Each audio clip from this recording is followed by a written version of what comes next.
représentants de l'Ecosup Alternance, chers étudiants, bonjour. Bonjour et bienvenue. Nous sommes réunis ce matin dans le cadre de la conférence initiée par la direction de l'Ecosup Alternance en faveur des étudiants de l'informatique de gestion. Nous avons l'immense plaisir et honneur de recevoir aujourd'hui M. Moussa Doucouré.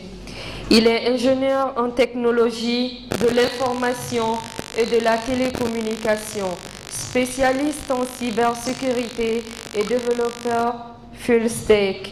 Il est le promoteur de l'entreprise Ducksoft Technology, qui est une entreprise de services numériques et de Sohot Africa, une filiale spécialisée dans l'hébergement web. Je m'en vais vous donner les lignes conductrices de cette conférence. Mot de bienvenue du représentant de l'Ecosup Alternance. Ensuite, M. Doucouré nous parlera des avantages d'être informaticien et surtout les métiers qu'on peut se procurer. Aujourd'hui, vous avez eu la chance d'avoir le PDG de Ducksoft, à la personne de Moussa Doucouré. Et c'est dans le cadre d'approfondir votre connaissance. Certes, c'est vrai, la théorie en classe, c'est pas mal.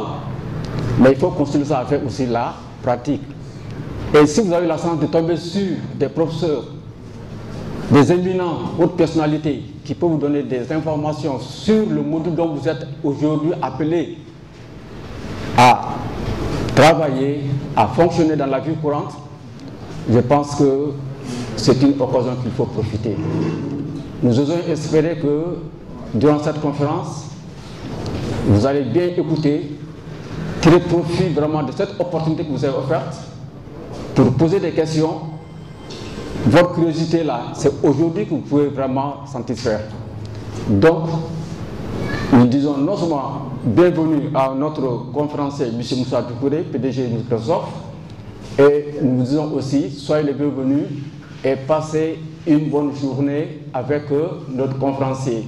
Je suis le promoteur de l'entreprise Ducksoft Technology. Ducksoft Technology, c'est une entreprise qui évolue dans le service numérique.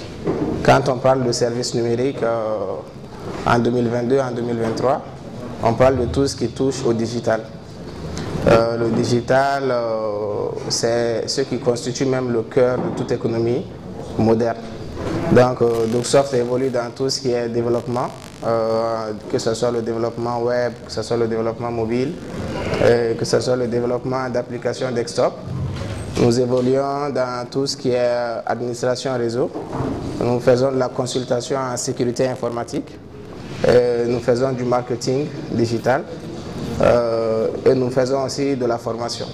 Et il y a pas mal de services annexes aussi que nous faisons, comme l'hébergement web. En effet, Ducksoft actuellement possède son propre service d'hébergement qui s'appelle Sohot Africa, donc qui est opérationnel partout au Mali et même partout en Afrique. Sohot Africa vous permet, vous, en tant que jeune, par exemple, étudiant, de prendre des serveurs virtuels, par exemple, des hébergements, pour pouvoir lancer vos projets, que ce soit des projets que vous voulez lancer en production ou en phase de test. D'accord. Donc, le but de cette conférence, c'est un peu de vous parler des métiers du digital.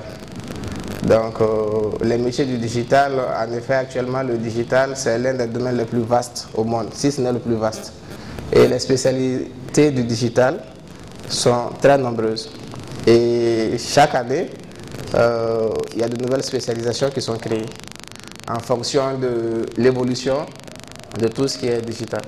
Allez voir c'est quoi le développement un peu, les métiers qui sont liés au développement et les métiers qui sont un peu liés au DevOps. Je sais que le DevOps, c'est quelque chose que beaucoup ne connaissent pas ici, dans la mesure où nous avons encore une notion assez obsolète de l'informatique dans l'imaginaire collectif ici au Mali.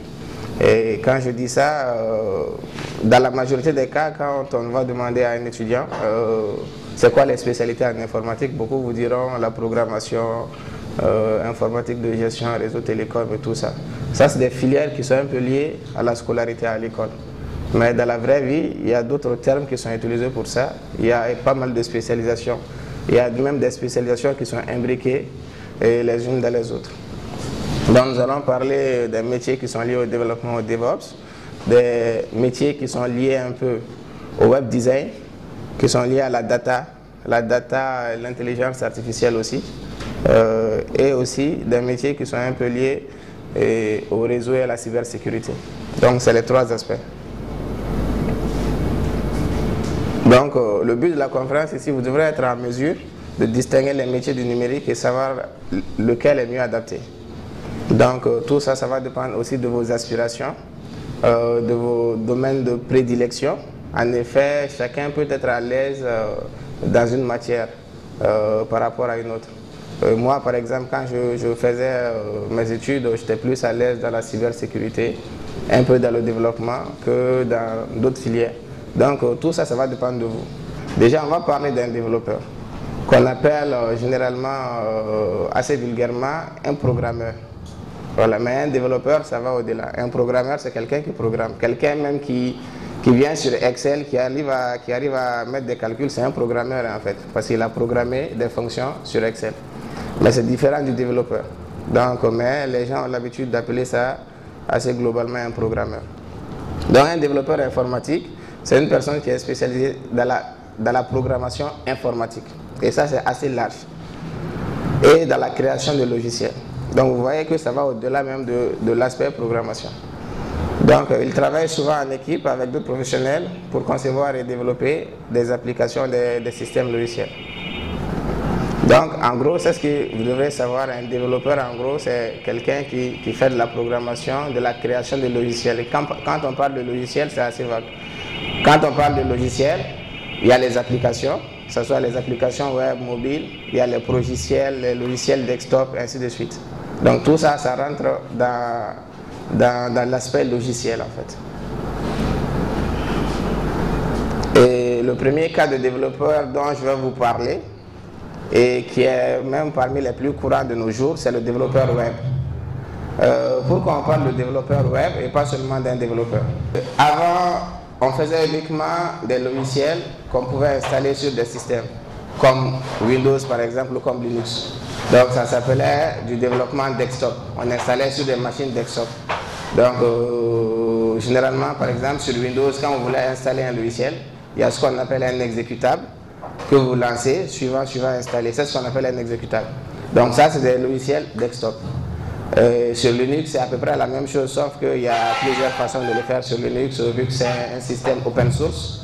Donc vous passez par généralement les lignes de commande pour installer le logiciel. Mais en réalité, c'est le même principe.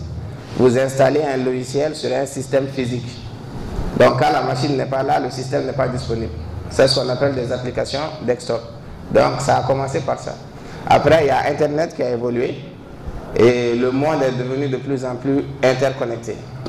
Donc Angular, comme je l'ai dit, il peut être utilisé plutôt comme un framework front-end, mais il y a des gens qui l'utilisent aussi pour créer des fonctions côté back-end.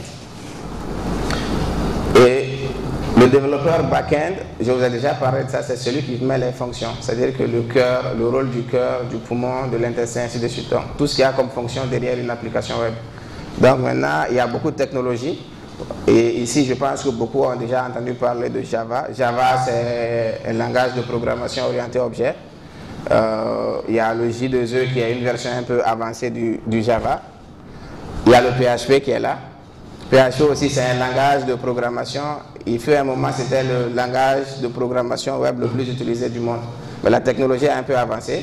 Au Mali, actuellement, PHP est toujours le langage le plus utilisé. Mais dans le monde, il n'occupe même pas la troisième place. Donc, il y a Node.js aussi qui actuellement est devenu, je pense que c'est lui le langage le plus utilisé. Donc, Node.js, c'est quoi? C'est une technologie qui est basée sur du JavaScript.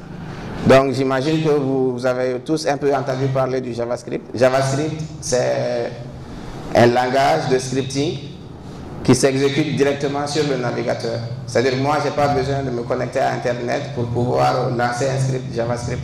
Je le programme sur mon ordinateur, je lance et il y a le navigateur qui arrive à l'ouvrir. Donc un ingénieur DevOps, c'est un professionnel qui travaille à la fois sur les aspects de développement et sur les aspects opérationnels pour améliorer le processus de livraison du logiciel. Donc, il met en place un ensemble de processus d'outils pour automatiser la mise en production des fonctionnalités. Son objectif, c'est d'avoir des cycles de développement de plus en plus courts grâce à l'automatisation des tâches. En langage plus simple, pour vous dire c'est quoi le rôle d'un DevOps. Un DevOps, c'est l'ingénieur qui vient, qui met en place des outils qui vont permettre aux développeurs de travailler en groupe de façon plus rapide, des outils qui vont permettre de suivre l'évolution de chaque tâche, des outils qui vont permettre de mettre facilement en production un logiciel, une application. C'est quoi la mise en production d'un logiciel ou d'une application? La mise en production, c'est rendre disponible une application ou un logiciel pour le grand public. C'est uniquement ça.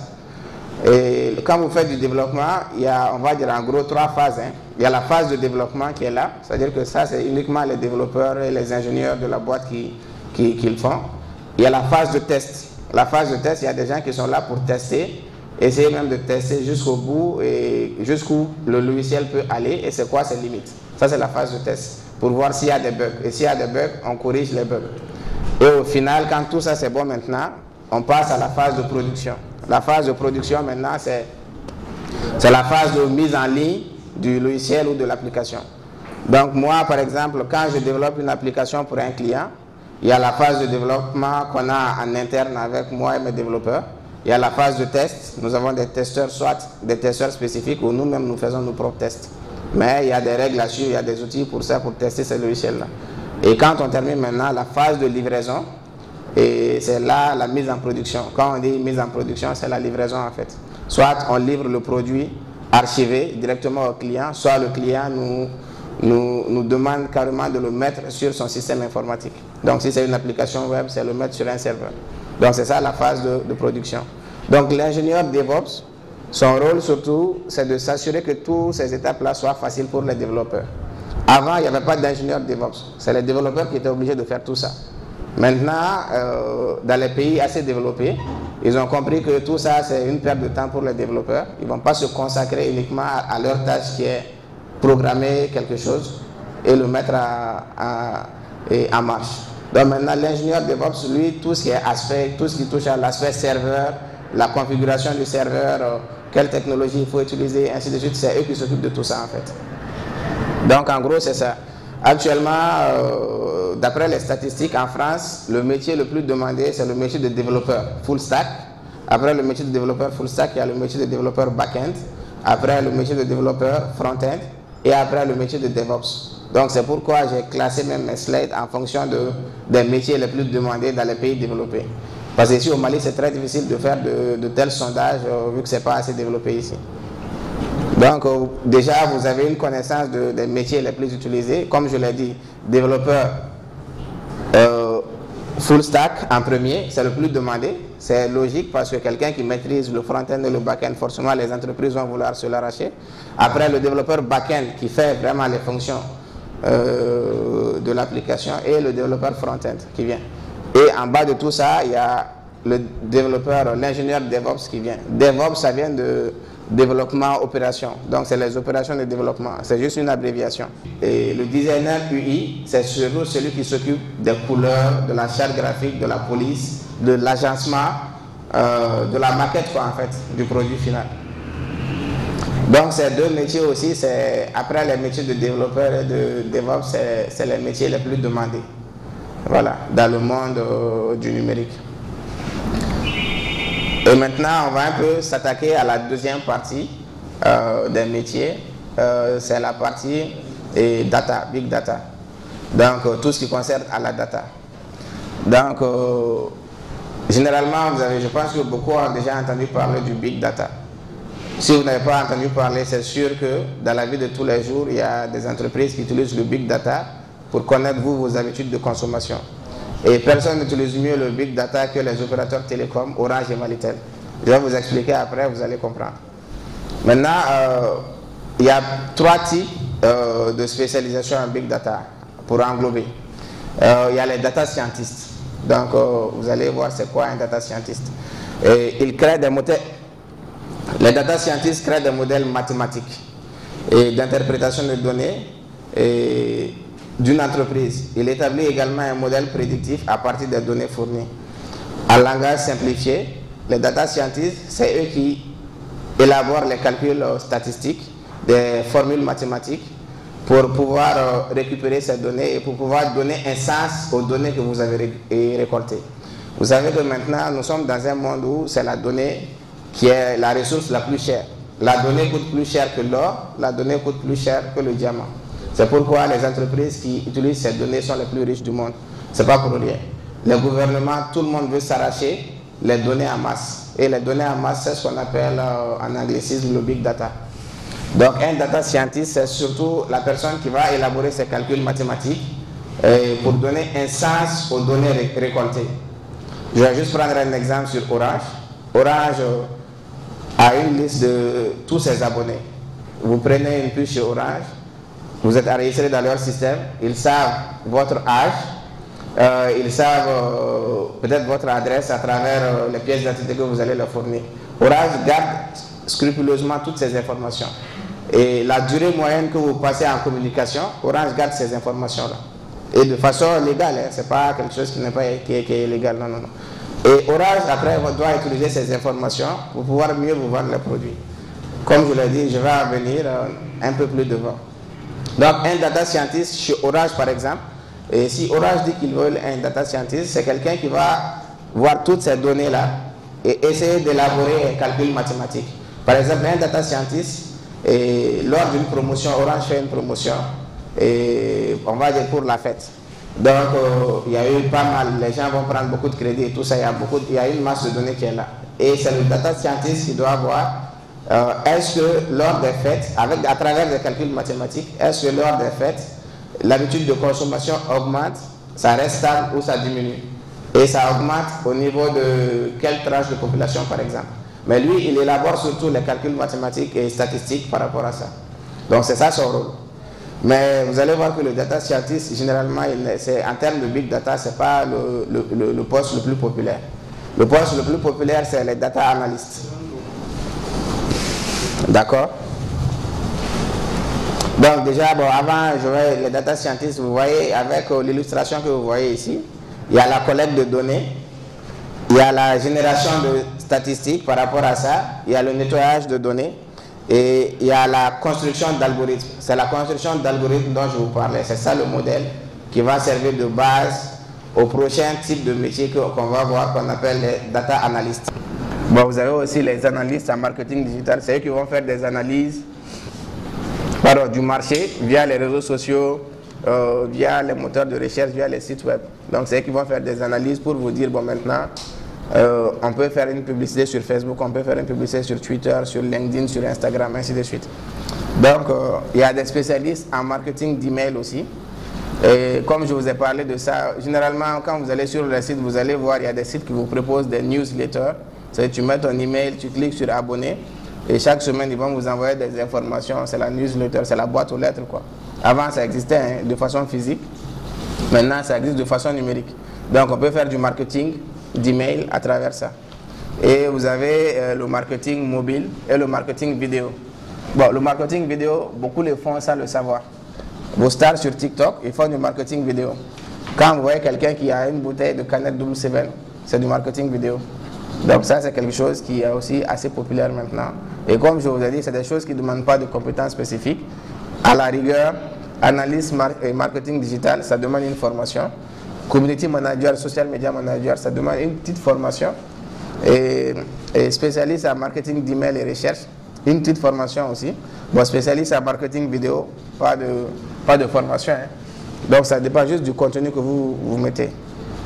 Et ça, c'est pour finir. Hein. Ça, c'est la consultation en transformation digitale. Vous savez, on a parlé d'informatique, on a parlé de digital. Et quand je vous ai présenté Duxoft, le site, je vous ai parlé de transformation digitale. C'est quoi la transformation digitale? Par exemple, sur EcoSup, quand vous êtes là, ils doivent avoir une base de données informatisée de tous les élèves. Ils doivent avoir un système de gestion de la comptabilité, par exemple. Ils doivent avoir un système de gestion des ressources humaines. C'est ce qu'on appelle de la digitalisation d'une entité. Donc vous allez voir qu'au Mali, la majorité des entreprises, ils ne sont pas digitalisées ou ils sont peu digitalisés. On appelle ça peu digitalisé, c'est-à-dire une entreprise qui a juste un site web par exemple, mais aucun système de gestion en interne. C'est une entreprise qui est peu digitalisée. La digitalisation, elle est complète si tout le processus de gestion de l'entreprise peut passer par un site web. Même, nous avons vu ça lors du cas de la Covid. Il y a des entreprises qui travaillaient en visioconférence. Il y avait des systèmes de gestion. Ils n'avaient même pas besoin d'aller au bureau pour travailler. Sans la digitalisation, ça n'allait jamais être possible. Quelqu'un qui n'a jamais digitalisé, il est obligé de tout le temps venir donner du papier. Moi, c'est Maïga Cheikh Bilal. J'aimerais savoir quels sont les métiers de l'informatique les plus demandés. La deuxième question, la différence entre le numérique et le digital. Je me nomme Awa Djabate. La question que je vais poser, ça concerne les serveurs. Les serveurs se situent dans quel domaine du développeur? Moi, je suis Boubacar Traoré, étudiant à L2 Ecosib IG. Pourquoi les projets informatiques du Mali sont exécutés en extérieur? Si on prend le cas de la carte Nina, ça a été fait à l'extérieur. Est-ce qu'il y a une incompétence des informaticiens maliens ou est-ce la volonté du gouvernement malien? La deuxième question, c'est surtout la sécurité informatique au Mali. C'est-à-dire qu'on voit beaucoup de domaines, les programmeurs, le réseau, mais en réalité, il n'est pas trop fréquent de rencontrer quelqu'un sur la sécurité informatique au Mali. Qu'est-ce qui fait ça? Je me nomme Songomo Boubacar, étudiant à l'Ecosip IG Soir L2. Bon, moi j'aimerais savoir quels sont les risques digitales et quels sont les inconvénients de la digitalisation. Moi c'est Karamogo Simpora, je fais la LDIG Soir. Donc je voulais savoir si on pouvait modifier le code source d'un page web. C'est-à-dire si on est sur une page web, quand on fait un clic droit sur le page web, on a accès directement au code source. Si on peut modifier le code source ou pas. Monsieur, j'aimerais savoir, il nous faut quel niveau d'études pour être un bon développeur? Ensuite, quelles sont les qualités d'un bon informaticien? Je me nomme Kenadou Kouré, je fais la IGL1. Quels sont les domaines du marketing digital au fait? Et puis, où travailler dans le marketing digital? Je réponds à l'identité Oumadit Barina Traoré. Je suis étudiant à l'Ecosip Internas, LDIG Soir. Je me nomme Malik Goumane, je suis étudiant à la L1IG. Quelle ambition vous a fait pousser pour suivre ce chemin? De nos jours, la technologie est développée, surtout sur les Android, iOS, du genre, etc. Quelle méthode peut-on revendiquer pour arrêter des espionnages, les piratages, ce genre de choses? Moi, je me nomme Alassane Den, je suis étudiant à l'Ecosip Alternance LDIG Soir. Si vous pouvez nous expliquer en global votre site web qui se nomme Doufsoft et les moyens de paiement et l'utilité de ce site web. Au Mali, il y a un besoin crucial de développeurs, mais il y a un besoin crucial de bons développeurs. Parce que tout produit, ça commence d'abord par un développeur. Quand on parle de sécurité informatique, il y a un système d'exploitation qui est là. Et le système d'exploitation, c'est des développeurs. Il y a des ingénieurs en système, mais aussi il y a des développeurs pour développer la partie applicative. C'est-à-dire que tout commence par un développeur et après les autres métiers suivent. Donc de façon très logique, c'est le développeur qui est le métier le plus demandé et c'est d'ailleurs le métier le plus technique. D'accord? Ça ne veut pas dire que c'est le métier le plus difficile, non, mais le plus technique. C'est-à-dire que quand tu développes un truc de A à Z, ça demande des compétences. Quand tu veux faire une fonction pour connecter à la base de données, c'est une compétence. Quand tu veux faire, comment on appelle, lister des informations depuis ta base de données, quand tu veux accéder à une API quelque part, c'est comment on appelle, ça demande des compétences. Donc les métiers les plus développés, si vous voulez, pour aller assez rapidement, c'est développeur. Et parmi les développeurs full stack, c'est-à-dire qui maîtrisent les deux côtés, back-end et front-end, que ce soit le web, que ce soit le mobile, peu importe. La deuxième question, c'est quoi la différence entre le digital et le numérique? Il n'y a pas de différence. Hein. Il y a plusieurs termes pour indiquer la même chose. Voilà. Et Basri Bina, Bisri, Bala, Baïkele, quoi. C'est à peu près la même chose. Hein. Digital, numérique, c'est la même chose. Dans la vraie vie, il y a ce qu'on appelle des serveurs Apache, Nginx et 2IS. Les serveurs 2IS, c'est les serveurs de Microsoft. D'accord? Un développeur, le choix du serveur, c'est pas important.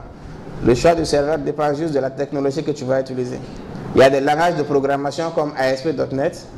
Tu es obligé d'utiliser par exemple Windows Server, le serveur de Windows Server 2IS. D'accord? Et il y a des technologies où c'est plus facile d'utiliser Apache. Par exemple, quelqu'un qui fait du Java, il est obligé de passer par un serveur Tomcat. Donc ça dépend juste de ce que tu veux faire. D'accord? Tu es libre en fonction de la technologie que tu vas utiliser. Il y a le choix du serveur qui est là. La question du monsieur, pourquoi les projets sont exécutés à l'extérieur, au Mali? Voilà. Et ça, c'est un problème que nous, on a eu. Et par expérience, Duxoft a été créé en 2019. Nous sommes à 3-4 ans. Et on a eu pas mal de problèmes par rapport à ça. Moi, je me suis beaucoup plaint de ça, à tel point que j'ai même fait des doléances. À l'époque, il y avait le ministre Amadou Touré, qui était, voilà, j'ai fait une doléance à travers un autre ancien ministre qui est comme un mentor pour moi. J'ai fait beaucoup de travail pour lui. Donc lui, il avait accès. On avait fait des doléances. Mais c'était à l'époque du coronavirus. Donc c'est quelqu'un qui venait vraiment pas au bureau. Il fallait tout faire par visioconférence. Bon, au final, on n'a pas pu le voir. Et moi, parmi mes doléances, c'était pourquoi sous-traiter nos projets. La digitalisation, ça amène beaucoup de choses. C'est-à-dire que tout est connecté. Quand tout est connecté, dis-toi que quand tu as un téléphone à côté de toi, c'est comme si tu as le monde à côté de toi en fait. Par mégarde, tu peux activer ta caméra, quelqu'un va te voir.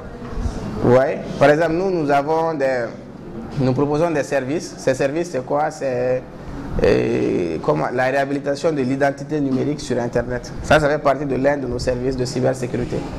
Et ce service, ça consiste en quoi? Par exemple, on a eu beaucoup de clients, des personnalités, c'est des gens qui sont connus. Mais comme il y a le secret professionnel, c'est-à-dire qu'il y a quelqu'un qui va les arnaquer, qui va les pousser à se déshabiller, à faire des vidéos, et après lui faire du chantage. C'est ce que font beaucoup de brouteurs actuellement.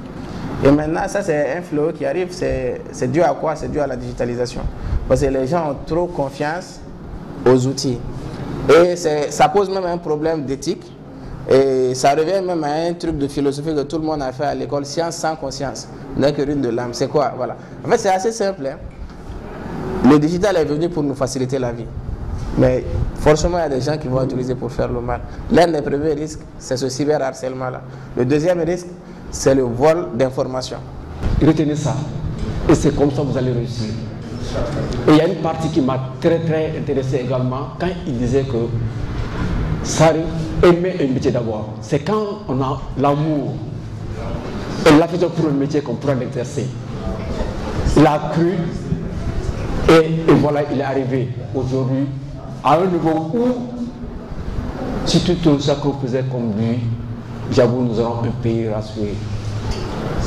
Nous aurons un pays vraiment digne de son nom.